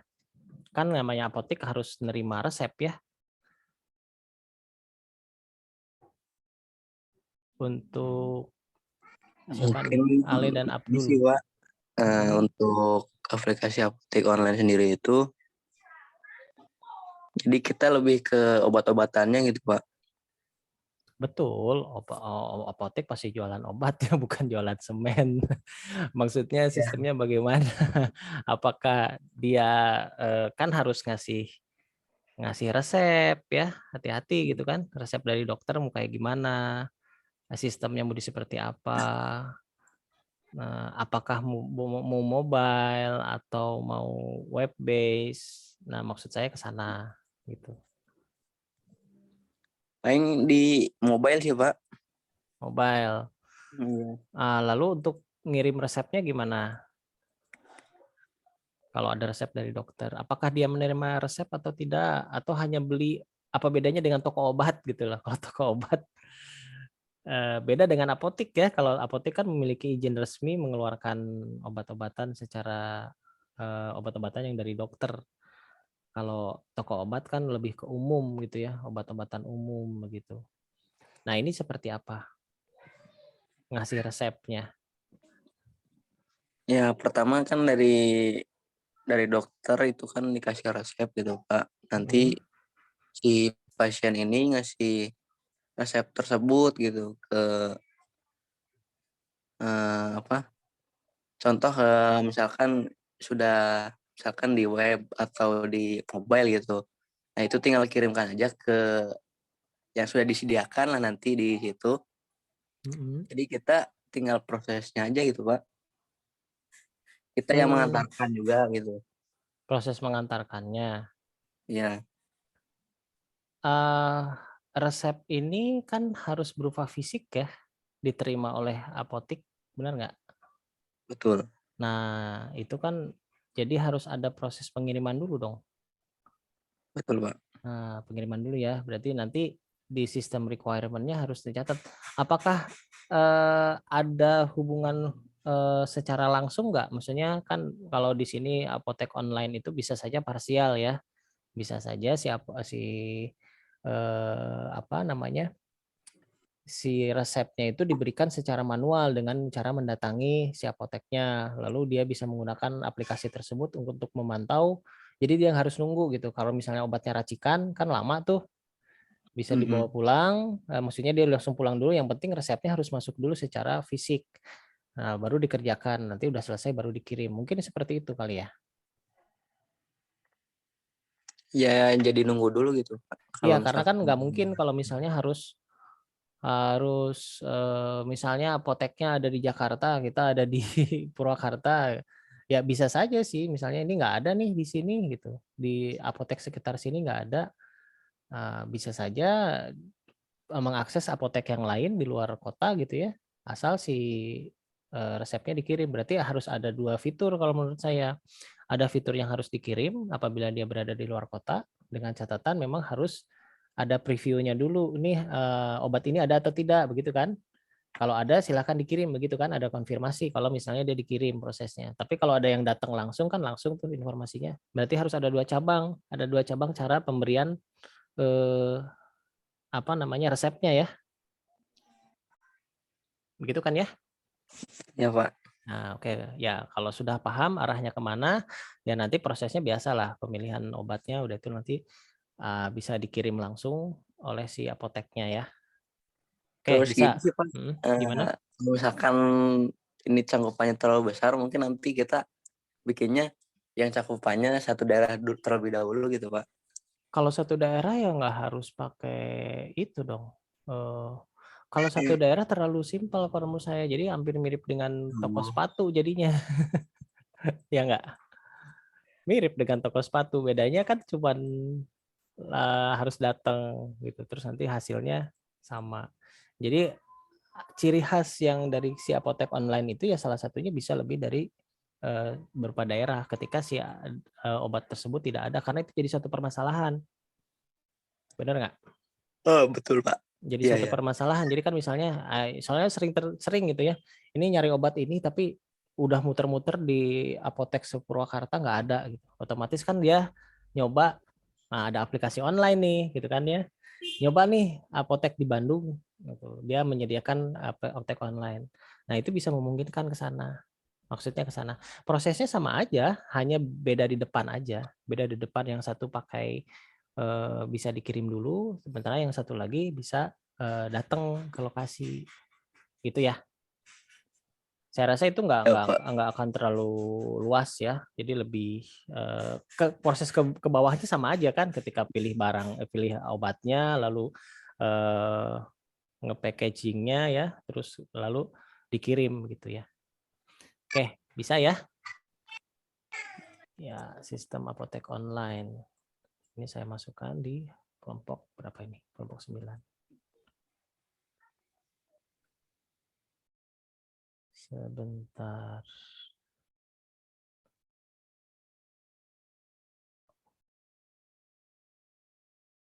Ya, yang ini tadi ya, sistem apotek online untuk mempermudah pembelian obat secara online, jarak jauh agar mempermudah customer. Nah, ini sama nih ya. Tadi kan sama penjelasannya. Ya, oke. Sekarang ke Haikal dan Dimas di kelompok 12, aplikasi pemesanan makanan. Restoran ya, makanan ya. Oke, restoran. Kalau bisa restorannya dijelasin ya, restoran apa gitu. Apakah misalnya ditentukan aja lah restorannya, misalnya restoran masakan Sunda atau masakan misalnya restoran seafood atau bagaimana gitu, biar lebih spesifik si ininya apa nanti database-nya. Untuk Haikal dan Dimas, silahkan open mic. Hadir, Pak, hadir. Nah, ya silahkan. Gimana nih? Kalau bisa sih restorannya di ini ya, ditentukan aja. Siapa, siapa? Apa? Ini kita mulai aja di sini, apa nih sistem restoran? Paling ke restoran ini, Pak. Apa ya? Kalau nyebutin nama restorannya nggak apa-apa, Pak? Enggak, lebih ke topik ya, nggak apa-apa. Oh, ke Sekarang sih topiknya. nggak apa-apa. Apa misalnya nama restorannya? Paling ini aja, Pak. Rumah makan Padang aja, Pak. Oh, Padang, boleh tuh ya. Oke, aplikasi pemesanan rumah makan Padang. Oke, nggak apa-apa. Berarti di sini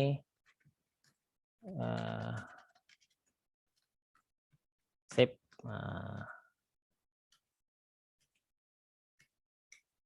Nah, sip. Next ya. Jadi segala sesuatu yang berhubungan dengan itu. Lalu ke kelompok 3 ada Rangga dan Kabir. Nah, kelompok 3. Kelompok 3 ada Rangga Febrian dan Muhammad Kabirul Rifa. Di sini membahas tentang apa nih? Sistem informasi tabungan siswa. Nih gimana nih? Bisa dijelasin dulu? Apa yang mau dibuat? Apakah membuat bank online atau gimana?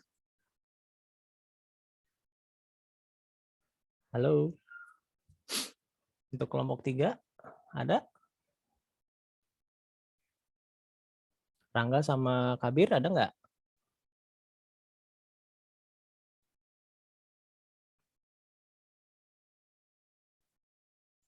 Apa nggak hadir ya? Sebentar.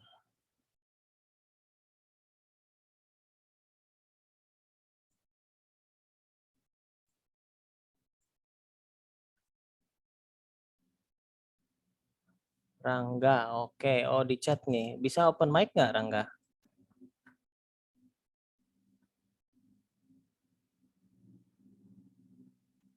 Rangga Febrian ya.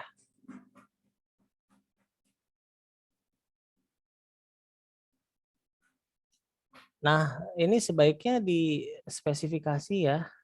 Oh, rusak mic-nya katanya. Harusnya lebih spesifik, maksudnya siswa apa nih? Siswa SD, SMP, SMA, atau PAUD gitu.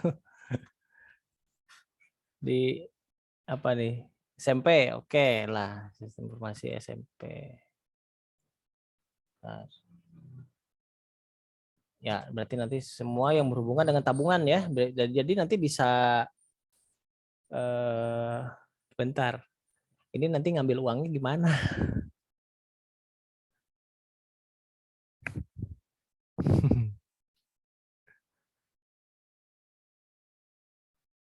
Layanan yang ada di tabungan siswa itu apa aja? Nanti cara ngambil uangnya gimana?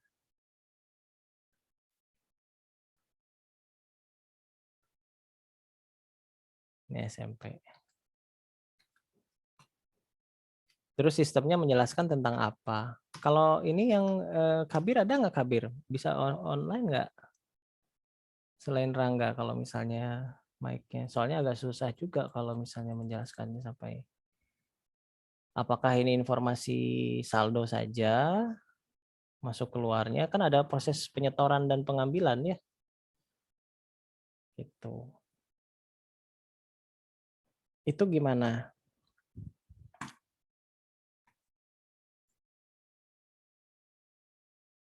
Ya nggak bisa dijelasin ya. Oke, ini yang Kabiru nggak masuk ya. Coba saya search dulu nih.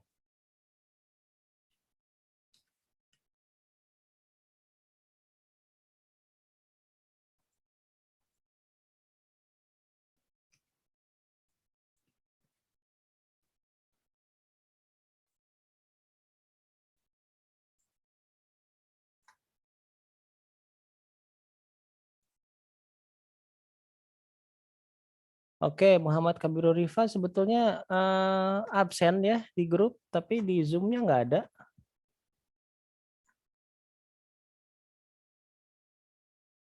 Oh, di Zoom ada. Bisa online nggak nih?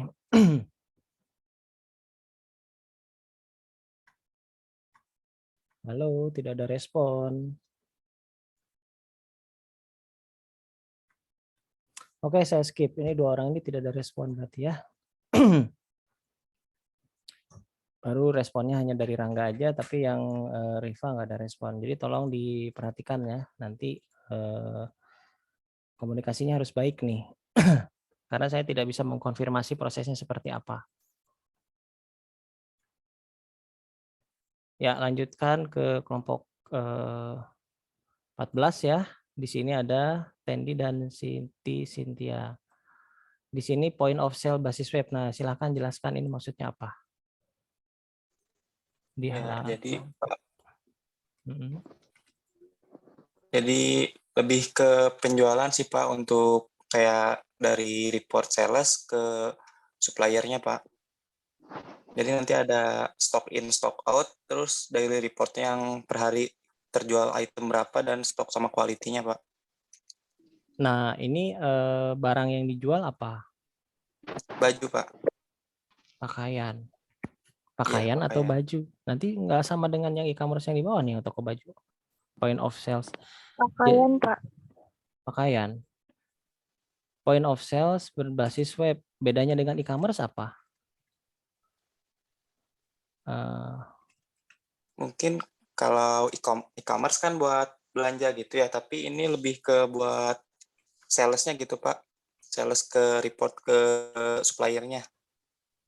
Sales report ke supplier. Iya. Daily report harian untuk penjualan, terjual berapa gitu Pak.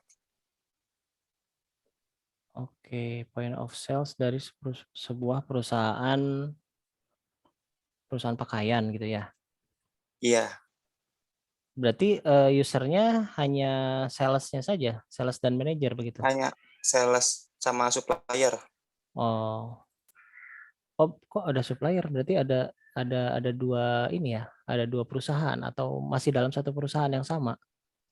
satu perusahaan yang sama Pak. Jadi nanti supplier itu ngelapor ke atasannya, ke supervisornya. Supplier lapor ke atasannya, saya masih bingung nih. Kan dalam satu perusahaan yang bersama nih, perusahaan yang Iya. sama. Nah, perusahaan yang sama kan dia akan memproduksi pakaian. Produksi pakaiannya pakaian dia ngeproduksi atau dia hanya menjual dari distributor?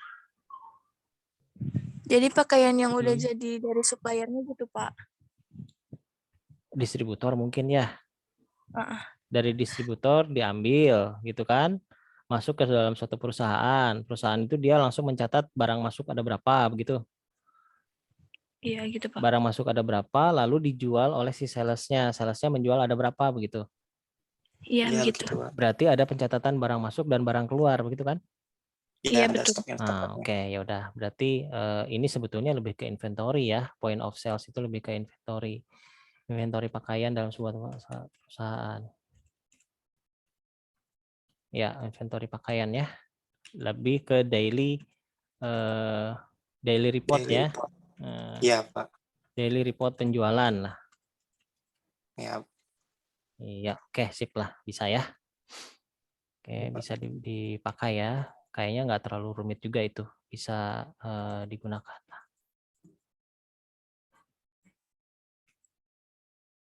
Baik, oke, sedikit lagi ya. Ini sudah sampai sini.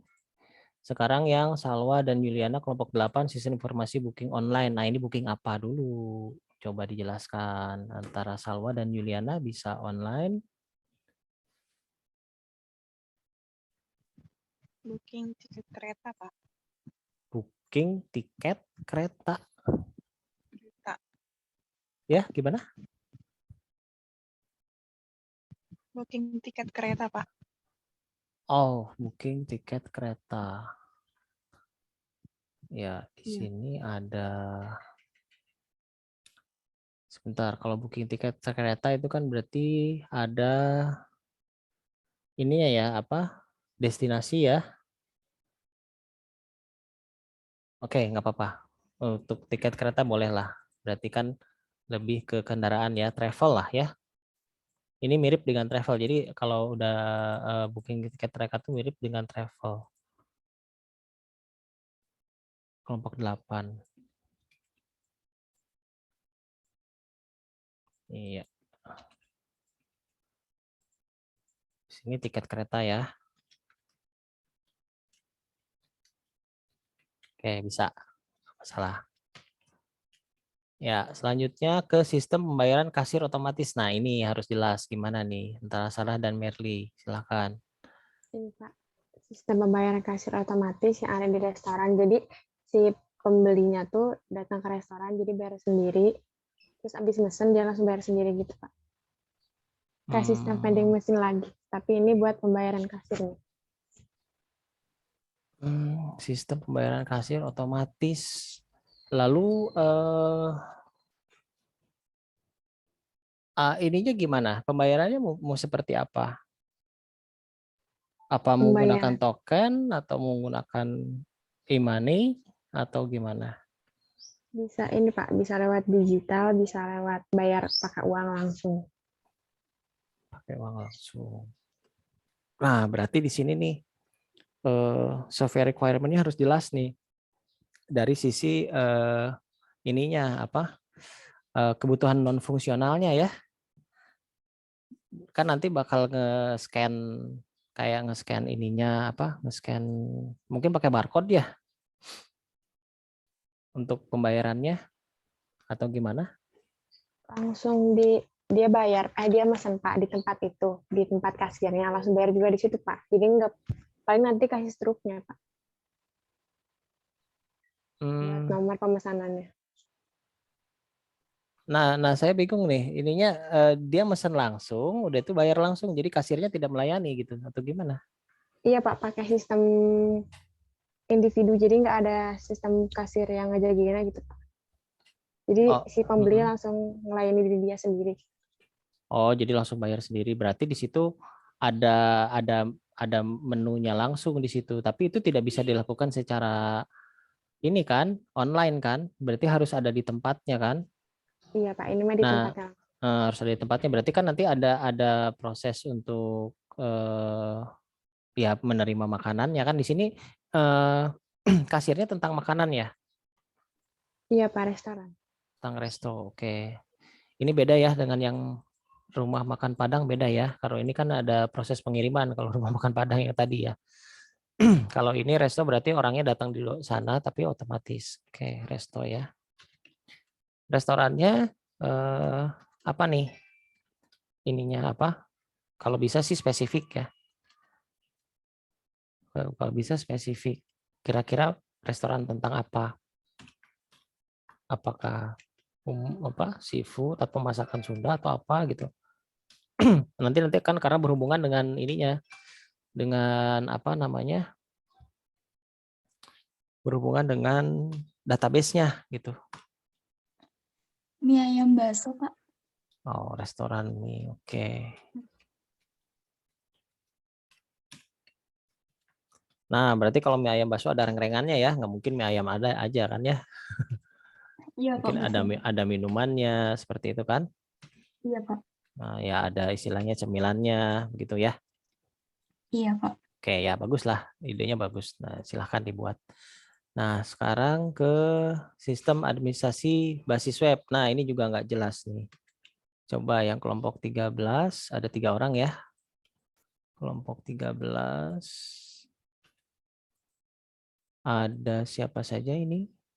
Ayu, Elis, sama Nurhaliza. Nah, Elis di sini belum saya masukin nih.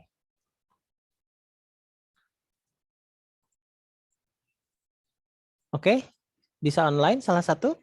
Bisa jelaskan antara Ayu, Elis, atau Nurhaliza? Bisa, Pak. Ya, silakan. Ini gimana nih administrasi berbasis web itu apa?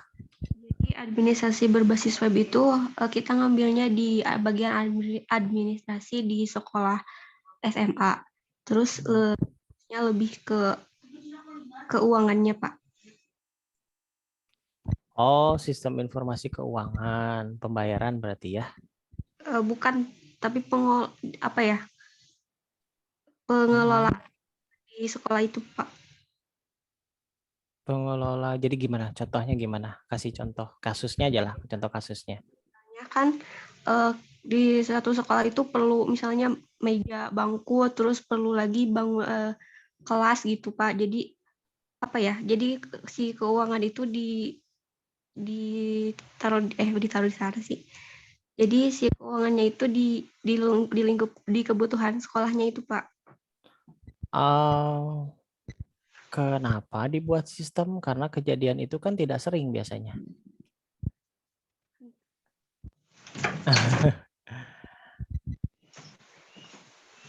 Kira-kira ruang lingkupnya hanya internal aja ya. Nah, kejadiannya seperti apa? Apakah kejadiannya sering atau tidak? Karena biasanya kan kalau kebutuhan kelas atau kayak gimana itu kan lebih ke sistem keuangannya ya, sistem keuangan internal. Nanti kalau sistem keuangan internal nanti berhubungan dengan penggajian honor juga berarti. Iya, Pak. Iya, Pak. Oh, jadi lebih ke itunya ya, penggajiannya juga, terus ke kebutuhan peralatan dan perlengkapan begitu. Iya. Nah, berarti Iya, ini dilakukan tiap bulan. Ada yang bersifat rutin, ya. Sifat rutinnya itu berupa perhitungan honor kayak gitu ya. Ada yang bersifat eventual seperti ingin pembelian komputer buat lab seperti itu. Mungkin itu ke arah sana. Iya, Pak. Oke, berarti di sini sistem administrasi keuangan ya. Iya, Pak. Keuangan berbasis web. Nah, ini sebaiknya dispesifikasikan mau ke administrasi keuangannya di mana nih? SMP, SD, perguruan tinggi atau gimana? SMA. SMA, oke. Ya, SMA ya. Berarti kita asumsikan ini SMA swasta ya. Karena kan kalau SMA negeri itu sistem honornya kan udah langsung dari pusat ya. Iya. Oke, SMA swasta ya. Ya.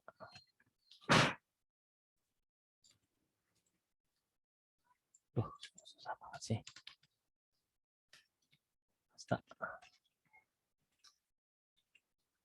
Sebentar, di sini ada Ayu, Nurhaliza, Elis yang mana ya Elis?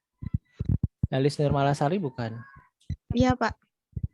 Oke, berarti ini berubah ya Elis yang tadinya kelompok 1 menjadi kelompok 13. Ya.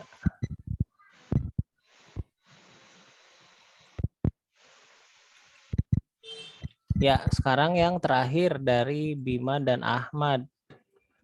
Online nggak Bima dan Ahmad tentang e-commerce? Ya, Pak. Iya, Bima, Ahmad yang mana ininya ya? Satu lagi, saya nggak ada datanya di sini. Untuk Ahmad, nama lengkapnya apa?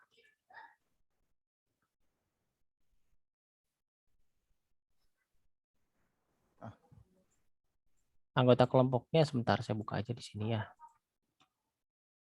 Oke.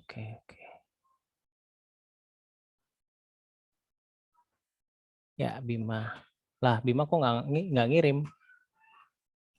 Saya nggak tahu, Pak, harus ngirim. Nggak tahu gimana, udah dikasih tahu dari minggu kemarin, nggak ada alasan nggak tahu lah. Orang teman-teman yang ngirim semua, nggak ada nilainya berarti ini. Nah, terus, jadi saya nggak tahu ini anggotanya siapa gitu. Maksudnya supaya ngirim itu supaya begini, ada informasi. Gini, Pak, ini kan anggotanya juga nggak jelas nih, Pak. Orangnya nggak ini. Hah? Makanya saya juga mau ngirim, cuman nggak tahu juga ini harus ngirim kayak begini gitu. Oh, ya susah, ini kan berhubungan dengan UTS dan UAS ya. Itu nggak bisa sembarangan gitu. Makanya rembukan gitu, rembukan dengan yang lain. Yang Ahmad ini kalau misalnya nggak respon ya jangan dimasukin gitu. Ya. Gitu. Ini masih ngegantung ya Bima ya. Kalau bisa ditentukan ya. Ini Ya, siapa? Ya karena ini udah offset nih, udah nggak, ya udah pelanggaran lah istilahnya, nggak bisa. Kalau sendiri bisa nggak, Pak? Ya nggak bisa. Kan tadi kemarin itu kan saya kasih tahu, makanya di sini harusnya apa komunikasi ke teman-temannya. Karena terbukti di sini kan ada yang bertiga akhirnya. Karena mungkin tidak ada yang nggak ada pasangan gitu kan, yang seharusnya mungkin tadi nih sama Elis nih ya. Nah, Elis jadi larinya ke sini nih, ke kelompok 13 nih. Nah, sementara yang Ahmad itu sendiri siapa gitu ya. Nah, coba dipecahkan bersama-sama nih ya. Ini karena nanti berhubungan dengan ini sendiri nih, dengan UTS dan UAS. Gitu. Sebaiknya gimana? Terus sebentar, ini saya pengen tanya dulu nih. Tadi Elis kan awalnya kelompok 1 ya. Nah, alasan pindah kenapa Elis? Ada nggak Elis? Ada, Pak. Jadi ya, gimana? Sama Kak Bima, habis itu lihat Ahmad Mulyana namanya. Kan ganjil. Aku minta sama Dimas tanyain kalau misalnya Ahmad Mulyana itu home-base-nya pagi C bukan. Jadi kalau aku mau pindah, kataku gitu. Betul ya, sebenarnya nggak salah sih. Yang salah berarti informasi dari Bimanya. Itu kenapa tidak ngasih tahu dulu yang Ahmad Mulyana itu apa? Coba saya cek dulu ya.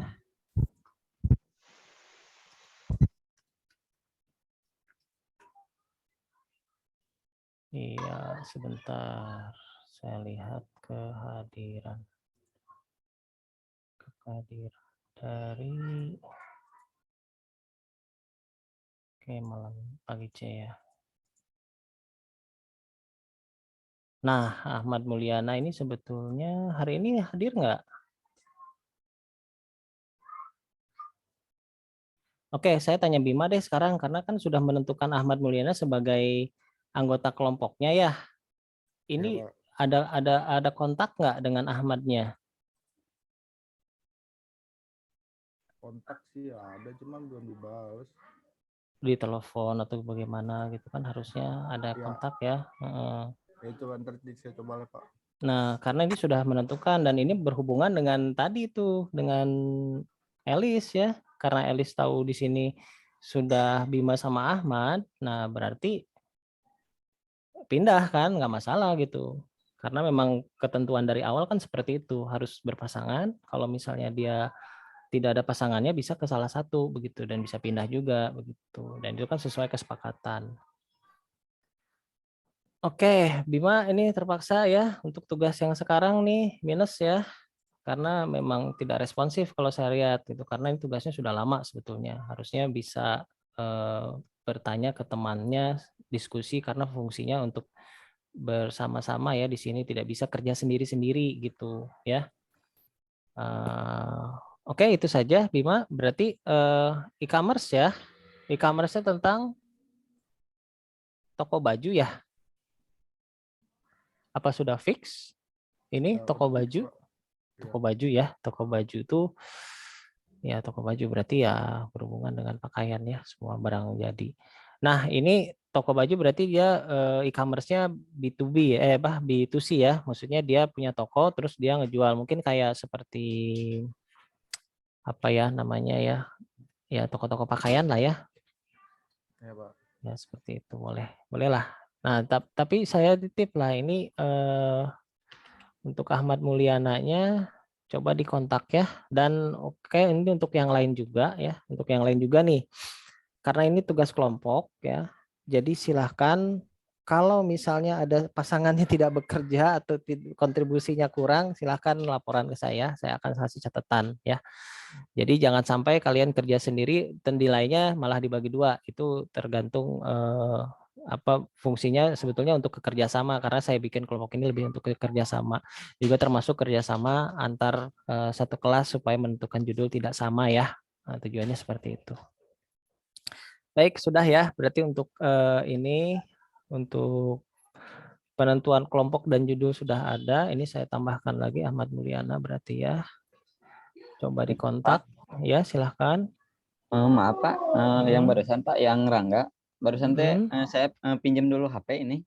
Ini Pak mau memperjelas yang judul saya. Oh ya, yang Rangga tadi ya, yang tentang Iya, Pak. apa sih tadi itu? Tabungan. Oh ya, tabungan. Gimana tuh? Iya Pak, itu teh mau bikin sistem tabungan. Tabungannya di SMP, gitu Pak. Oh di SMP, oke. Ya. Kalau ininya Pak, fiturnya sih kebanyakan buat ininya Pak, buat ngecek sih. Kalau nanti kayak pengambilan, terus sistem ininya, store-nya itu masih manual kayaknya Pak. Ya, ya, jadi sistemnya itu cuman buat ini dulu, buat apa? Buat pengecekan si saldo siswanya nantinya Pak. Transfer? Bisa nggak Gimana, transfer? Transfer bisa nggak? Transfer insya Allah bisa, cuman saya teh mau ini dulu Pak, mau ini dulu kan mau nantinya bakalan ada apa kayak ini lagi sama bank lagi Pak. Nah, jadi harus ini dulu, harus kerjasama dulu ya Pak. Ya udah nggak apa-apa.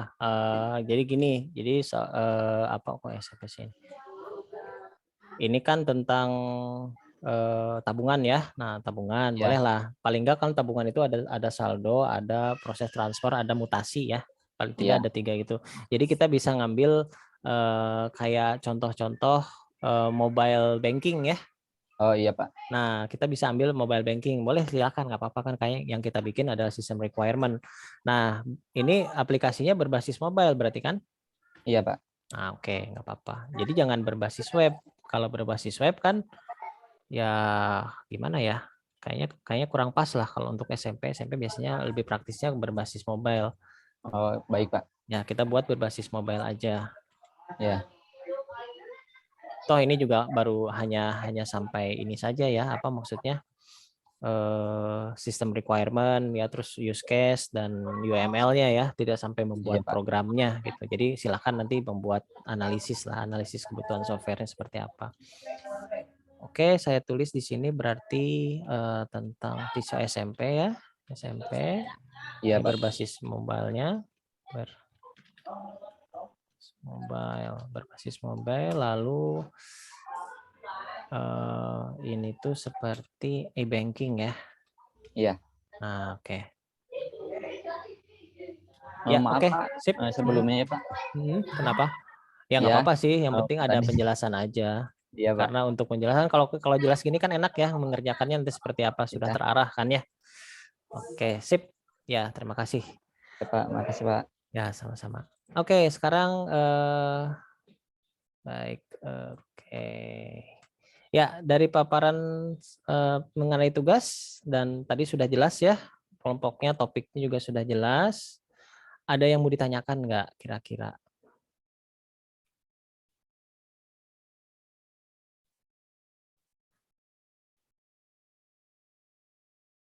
Oke, cukup jelas ya, mudah-mudahan bisa dipahami. Materinya juga sudah saya upload di Wastu Digital, silakan di-download. Nah, jadi nanti tugas untuk UTS itu nanti bikin sebuah dokumen, isinya adalah software requirement sama use case dan skenario diagram di situ, sampai situ ya, use case dan skenario diagram. Nah, nanti hanya berupa dokumen saja, berupa seperti makalah begitu, tetap ada covernya gitu ya, ada covernya, ada kata pengantarnya, ada pendahuluan gitu ya, karena di situ masuknya ke dalam software requirement, lalu nanti langsung loncatnya ke use case seperti itu. Dan nanti dikumpulkannya, Pak, ya silakan. kalau misalkan kayak pengaturan font, terus kayak hurufnya itu diatur nggak Pak? Jelas diatur, kita ngikutin aturan kayak ini aja, KP ya, laporan KP atau skripsi ya. Ya kan Baik. biasanya kalau misalkan baca di artikel-artikel itu kan kayak abstrak atau penjelasannya itu kayak dibagi dua ya Pak, satu lembar itu. Iya, nggak apa-apa. Yang jelas sih kalau fontnya pakai font 12 aja, pakai Times New Roman, kita lebih mengacu kepada aturan yang ada di untuk pembuatan KP, laporan KP. Ya, nanti laporan KP-nya itu lebih nanti ke bab satunya. Bab satunya ya seperti pendahuluan itu isinya tentang latar belakang gitu ya. Mungkin nanti saya akan buatkan standar subbabnya ya.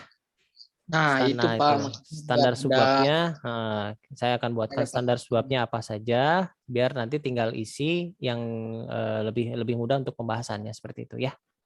Siapa? Terima kasih. Oke, ada lagi yang lain? Oke, kalau tidak ada, saya screenshot yang hadir pagi hari ini ya untuk berita acara pengajaran hari ini. Oke.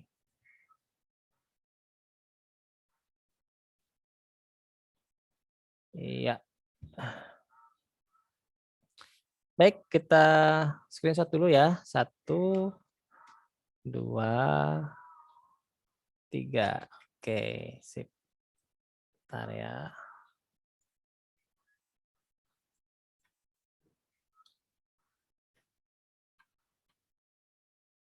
Oke, sebentar ya.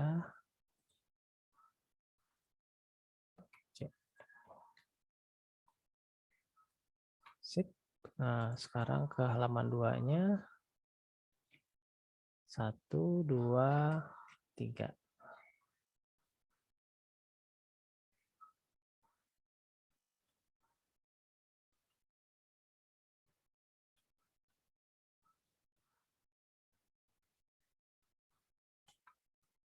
Ya, cukup.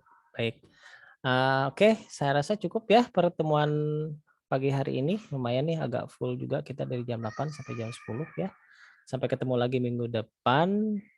Minggu depan kita mulai bahas use case dan skenario diagram di minggu berikutnya, dan latihan juga ya. Ada latihan use case-nya juga. Nanti silakan ikuti prosesnya. Nah, nanti sebagai bahan nanti buat UTS juga. Jadi kalau UTS kan karena take home. Oke, cukup sekian dari saya. Saya mohon maaf apabila ada kekurangan atau sesuatu hal yang kurang berkenan. Sampai ketemu lagi minggu depan. Wassalamualaikum warahmatullahi wabarakatuh. Terima kasih Pak. Waalaikumsalam warahmatullahi wabarakatuh. Waalaikumsalam warahmatullahi wabarakatuh. Terima kasih, Pak. Iya, sama-sama. Saya close ya.